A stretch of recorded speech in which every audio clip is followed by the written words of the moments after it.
Estamos agora no crime de tráfico de influência, que até 1995 era chamado de exploração de prestígio, né? Que eu acho até que exploração de prestígio era um crime mais adequado do que o tráfico de influência, né? Mas o tráfico de influência tem mais impacto, né? É também chamado de venda de fumaça. O que é fumaça, né? O cara fala que faz, tem isso, tem aquilo, tal, né? Jactância enganosa, né? O cara de forma jactante, ó, eu sei, eu tenho influência, eu consigo, tal, né? É esse tipo de pessoa. Então diz lá o 332: solicitar, exigir, cobrar, obter para si ou para outrem vantagem ou promessa de vantagem a pretexto de influir em ato praticado por funcionário público no exercício da função. Parágrafo único: a pena aumentada da metade, e a pena de 2 a 5 anos, né, aumenta da metade se o agente alega ou insinua que a vantagem também é destinada ao funcionário. Então a gente tem lá solicitar, pedir, rogar, exigir, ordenar, né, determinar, cobrar, exigir o cumprimento, ou obter, né, receber, alcançar, conseguir, para si ou para outra, para ele ou para terceiro, para ele ou para interposta pessoa. Esse termo está bem usual, né? Interposta pessoa. Vantagem ou promessa de vantagem. A vantagem pode ser agora ou uma promessa. Você vai me prometer que você vai me conceder essa vantagem lá no futuro, né? Que vantagem é essa?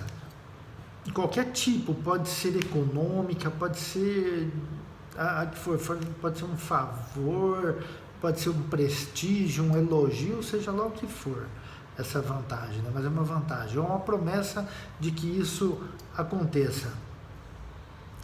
A pretexto, né? Quer dizer assim, sob o argumento, né? Com a ideia, né? Com a possibilidade, né? Não significa que não significa que seja.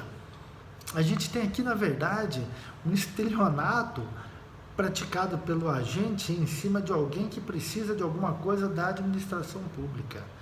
Só que o legislador tipificou aqui para que tenha um tipo próprio, né? A pretexto de influir, né? O que é? Inspirar, incutir na cabeça do funcionário público, né, o ato, né, em razão, uma decisão, né, num ato que ele deva praticar no exercício da função.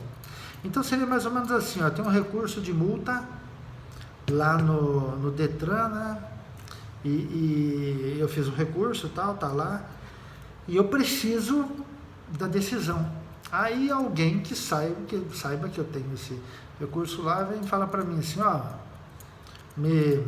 me dá R$500 aí, que eu vou conversar lá com o cara que vai decidir sobre esse recurso. Ele não está me prometendo que ele vai conseguir, ele não está me prometendo que o resultado vai ser o que eu desejo, nada disso. Ele só está dizendo que ele vai influir lá na decisão. Só isso, mais nada. A gente tem um crime de tráfico de influência. Se ele disser, ó, me dá 500 aí, porque eu vou dar 300 lá para o rapaz lá que está com o seu recurso na mão, aí ele está no parágrafo único. Independentemente de o funcionário estar sabendo disso, ele não precisa saber disso, né? O funcionário não está nem sabendo. Ah, mas acontece que o funcionário está sabendo e ele vai receber mesmo. Bom, então a gente pode ter uma concussão, uma corrupção passiva para o funcionário, mas o agente aqui está no tráfico de influência.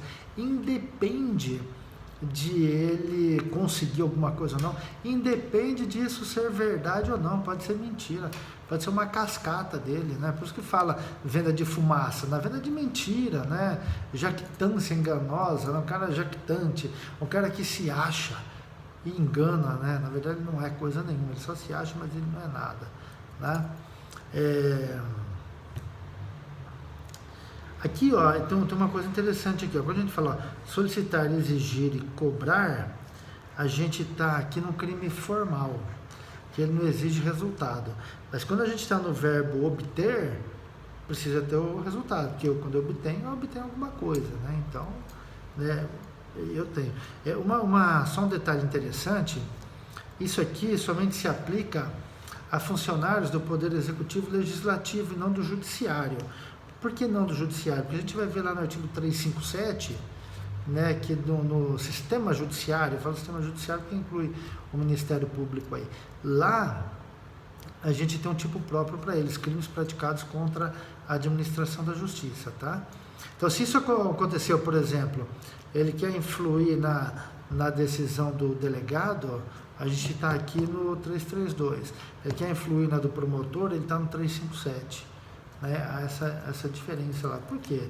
Porque o legislador optou, né, em trazer esse tipo de diferença aqui na conduta. Ok? Acho que não esqueci nada aqui, não. Deixa eu ver. Não, acho que não. Entendi, não. Artigo 333 trata da corrupção ativa. Nós já vimos a corrupção passiva, e agora a ativa, né, que diz lá: oferecer ou prometer vantagem devida a funcionário público para determiná-lo a praticar, omitir ou retardar ato de ofício. Ó, já tem um especial fim de agir aí, ó. Para determiná-lo a praticar, omitir ou retardar ato de ofício, aquilo que ele é obrigado a fazer independente de alguém pedir nada, né? Então o crime de corrupção, né, se a gente lembrar lá atrás, né, na verdade ele é formado por dois elementos, né? Um que é ruptura e outro é né? Seria uma corruptura. Corruptura aqui, né, ao sistema. Né? O sistema da administração pública está se rompendo ou se corrompendo, né? Ele se rompe em razão do O que é o né? Alguém mais junto com ele. Então, o crime de corrupção traria de imediato aquela ideia de bilateralidade. O legislador, ele optou em deixar a corrupção passiva num capítulo e ativa em outro capítulo. Por algumas questões simples, né? Primeiro, né, não haveria necessidade da bilateralidade, ou seja, para eu ter a corrupção passiva, obrigatoriamente eu tenho que ter a ativa e vice-versa. Ele não quer ter isso. Por quê? Porque é possível que eu tenha uma e não tenha a outra. Pode ser que eu tenha uma e não tenha a identificação da outra, ou de quem é o autor da outra. Então, por isso, essa opção for melhor. Também, a pena, né, se a gente pegar lá o 317, é pena de 2 a 12 anos. O 333, não, ele está com a mesma pena, é a corrupção que é pena diferente. Cadê o 300 e... Aqui, eu pus o papel bem em cima da corrupção. Corrupção aqui, a pena, reclusão de 2 a 12. Ah, é que mudou agora também. Agora com a... Mas quando o legislador fez essa separação, a gente tinha penas distintas. Né? A corrupção passiva, a pena era menor, e há vários autores que defendem que a corrupção passiva tem que ser menor e a ativa maior. Por quê? Porque muitas vezes o funcionário público, ele é influenciado pelo meio da própria repartição pública, pelo meio externo, né? Pela ação, né, de quem vem tentando corromper, e ele acaba se deixando levar. Então, na verdade, na corrupção passiva, o funcionário público está numa situação de muito mais vulnerabilidade do que o corruptor. Então, por isso, a pena deveria ser menor. E era o que se pensava, né? Aí, com essa mudança agora, acabou se equiparando, né, todas as penas, né, da concussão. Né? A corrupção entrou agora, né, com o pacote anticrime aí, que aumentou a pena da corrupção. Né? A corrupção eu acho que devia ser muito mais grave do que a corrupção passiva. Né? Mas o legislador acabou equiparando tudo aí e acabou perdendo aquela ideia, manteve só a bilateralidade, né, como motivo, né, para manter separado. Então, o que quer dizer com a bilateralidade? Para eu ter a corrupção ativa, eu não preciso que eu tenha a corrupção passiva. Para eu ter a passiva, eu não preciso ter a ativa. né? A gente não precisa de uma e outra para termos a tipificação do crime. A gente tem uma causa de aumento de pena, aqui a pena aumentada de 1/3 em razão da vantagem ou promessa, o funcionário retarda ou omite ato de ofício ou pratica infringindo o dever funcional. Isso significa dizer que lá no caput não há necessidade do resultado, né? É um crime formal, né? O determinado a praticar, omitir ou retardar ato de ofício não precisa efetivamente acontecer para a consumação do crime, né? O exaurimento do crime. O exaurimento do crime é um motivo de aumento de pena que está aqui no parágrafo único. Se não tivéssemos o parágrafo único, o exaurimento do crime não levaria a nada, né? Crime exaurido não teria nenhum problema. Por quê? Porque lá o 333 ele é um crime formal. E por ser um crime formal, aqui a gente tem aquela mesma situação lá do flagrante preparado, né? Do artigo 145 lá, a súmula 145 do STF, fala que não há crime quando a preparação do flagrante pela polícia torna impossível a sua consumação. Aqui que ele quer dizer isso, né? Se a gente tiver a figura do agente provocador, não há que se falar em crime, né?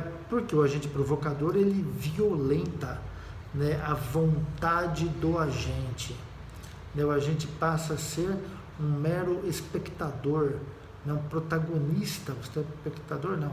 Ele passa a ser um protagonista de um crime que foi manipulado pela própria vítima, pela pseudo-vítima. Então, por isso, na hora de se falar em crime, é tido, a súmula fala em crime impossível, né? Que não é possível isso. A gente tem algumas situações, né? É possível que a gente tenha uma conduta dessa aqui quando a gente quer evitar um ato ilegal ou arbitrário. Ele vai ser vítima de um ato ilegal, de um ato arbitrário pelo agente, e aí ele oferece, né, a vantagem. Há que se falar em crime? Não há que se falar em crime, porque na verdade ele está defendendo um direito dele que está sendo violado pelo próprio Estado, né? Quando a gente fala aqui, ó, do funcionário praticar, omitir ou retardar ato de ofício, a gente está imaginando que um ato legal de ofício. Se o ato for ilegal e o agente ofereceu a vantagem, na verdade nada mais ele está fazendo que defendendo um direito dele, de uma forma errada, sim, imoral, sim, mas não criminosa, tá? Uma outra coisa também, esse crime, esse oferecimento aqui, essa promessa de vantagem, a promessa não, o oferecimento da vantagem, ele tem que ser agora, não pode ser posterior ao ato, tem que ser antes do ato. A promessa da vantagem também tem que ser antes de o agente praticar o ato, omitir ou retardar. Depois que ele já praticou a conduta, não há que se falar mais em oferecimento de vantagem, porque ele já praticou. E há um outro detalhe bastante interessante, que da jurisprudência traz, a doutrina não traz, mas se vocês pesquisarem na jurisprudência tem, é quando você oferece ou promete a vantagem para o funcionário que não tem a competência para praticar aquele ato. Então vamos imaginar uma situação, é mais fácil a gente pegar aí do Detran, não me leve a mal, né, com relação a isso, mas a gente pega lá o sujeito praticou uma infração de trânsito, foi autuado, e aí ele apresenta um recurso, encontra o policial de rua lá, o agente de trânsito, e oferece a grana para ele para quebrar a multa que já foi lançada lá no Detran. Quer dizer, o agente de trânsito, ele não tem atribuição para isso, ele não tem competência, lato sensu, né, para quebrar essa multa, para cancelar essa multa que ela já foi lançada. Quem tem é o diretor lá, é o funcionário que atua lá, não é ele. Então, a gente está tratando aí de um crime impossível, porque ele nunca vai poder se omitir de praticar o ato ou retardar esse ato de ofício, ele nunca vai conseguir fazer isso. Então a gente estaria dentro aí também de um crime impossível. Defende-se aí a doutrina, a jurisprudência, que não é possível a aplicação do crime do princípio da insignificância em razão do bem jurídico tutelado, né, do interesse, do autointeresse coletivo que há por trás disso, né? Mas vamos imaginar que o oferecimento foi de R$1 lá, né? Absurdo, né? A gente não admitiu o princípio da insignificância aí, tá bom? Grande abraço aí.